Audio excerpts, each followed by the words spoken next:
The animal sleeping in your bed right now was once the most terrifying predator on Earth. 30,000 years ago, wolves were monsters, and humans were prey. Wolves hunted in packs. They could smell you from miles away. They could see in the dark. You couldn't.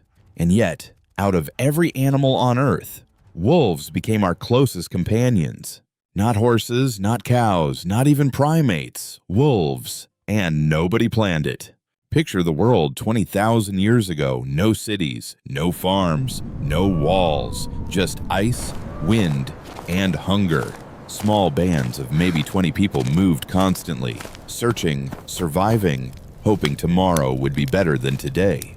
Most hunts failed. Winter killed people quietly. A broken leg wasn't just painful, it was a death sentence. And at the edge of every camp, just beyond the firelight, wolves were always watching. Here's the thing nobody talks about. Humans are incredibly messy eaters. To a wolf, a human camp was a moving pile of free calories, no hunting required. The bold wolves crept closer. The aggressive ones got speared. The terrified ones got nothing. But somewhere in those wolf packs, a few individuals were simply born different. Less fearful, less aggressive, more curious. And those wolves survived better. Generation after generation, friendlier wolves ate more, calmer wolves stayed closer, and slowly, evolution was rewriting what a wolf could become. This sounds like a fairy tale, but scientists actually watched it happen in real time. A Soviet scientist named Dmitry Belyaev started an experiment with foxes, selecting only the calmest ones to breed, generation after generation. He didn't train them. He didn't teach them tricks. He only bred the calmest foxes. That was the entire experiment.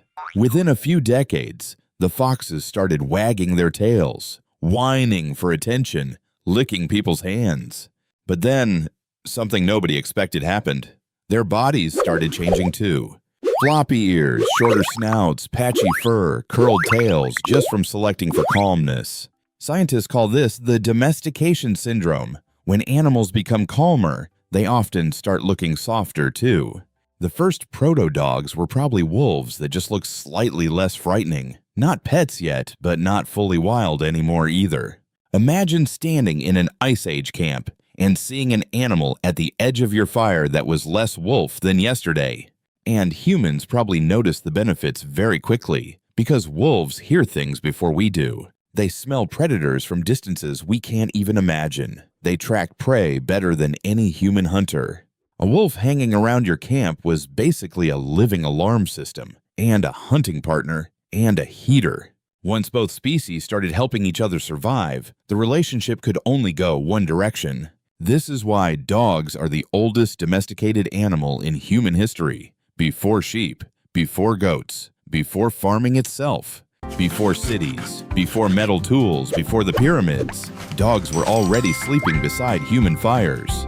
Then humans discovered farming, and dogs changed again to stay with us. As humans ate more grain, dogs quietly evolved to digest starch better than any wolf ever could. Their biology was literally rewriting itself to match wherever humans were going. But the deepest change wasn't physical, it was emotional. When you stare into a dog's eyes, both of you release oxytocin, the bonding hormone, the same one that connects parents to their children. Wolves don't do this with humans, only dogs. Evolution specifically built this connection just for us. Those puppy dog eyes your dog gives you, they evolved specifically because humans responded to them. Dogs that looked more emotionally expressive were cared for more, which meant they survived more, which meant we bred more of them. Some researchers believe dogs improved human hunting so dramatically that humans with dogs simply survived better than humans without them. Dogs may have helped humans spread across the entire planet. The partnership wasn't just companionship, it was survival. But domestication came with a price. Dogs lost much of what made wolves magnificent. Pugs struggle to breathe. Dachshunds often develop painful spinal problems. Bulldogs sometimes can't even give birth naturally. We shape them to fit our preferences, and sometimes our preferences weren't good for them. And yet, deep inside every single dog, the wolf is still there. When your dog circles before lying down, that's ancient wolves flattening grass for a sleeping spot. When they howl at sirens, they're answering a call from tens of thousands of years ago. When they twitch in their sleep, they're probably dreaming of something their ancestors hunted. They slept beside us while predators circled beyond the fire. They crossed frozen landscapes with us. They followed you. They followed us into entirely new continents, and migrations, and wars. And somewhere along the way, the relationship became something none of us had a word for yet. In Germany, archaeologists found a grave, 14,000 years old. A man, a woman, and a dog, buried carefully beside them. The dog had been sick as a puppy, severely sick, but it survived because humans had cared for it.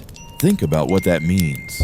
Ice Age humans, struggling to survive in one of the harshest environments ever, were nursing a sick dog back to health. That is not usefulness. That is not strategy. That is attachment. That might even be love. For thousands of generations, humans and dogs were shaping each other's survival and each other's hearts, all because a few wolves became slightly less afraid of campfires. No master plan, no grand invention, just scraps beside a fire and cautious animals creeping closer in the dark. Today, there are more than 900 million dogs on Earth. They sleep in our beds, they guard our homes, they detect bombs, herd sheep, rescue people from avalanches, and wear little birthday hats while sitting next to cakes. Every time a dog chooses to sit beside you instead of running away, it's completing a journey that began before human civilization existed. That wag of the tail, that excited bark when you come home, that head on your lap when you're sad. And wear little birthday hats while sitting next to cakes. The dog sitting beside you right now carries 30,000 years of history in its DNA. Every time a dog chooses to sit beside you instead of running away, it's completing a journey that began before human civilization existed. That wag of the tail, that excited bark when you come home, that head on your lap when you're sad. None of that was random. Evolution built all of it, specifically for us. The relationship between humans and dogs is arguably the most successful interspecies partnership in the history of life on Earth. We didn't invent dogs, we didn't plan dogs, we just left food out, and something extraordinary crept toward the fire. And that animal, that curious, slightly less afraid wolf, eventually became the Labrador asleep on your sofa, the beagle waiting by the front door, the old dog who can barely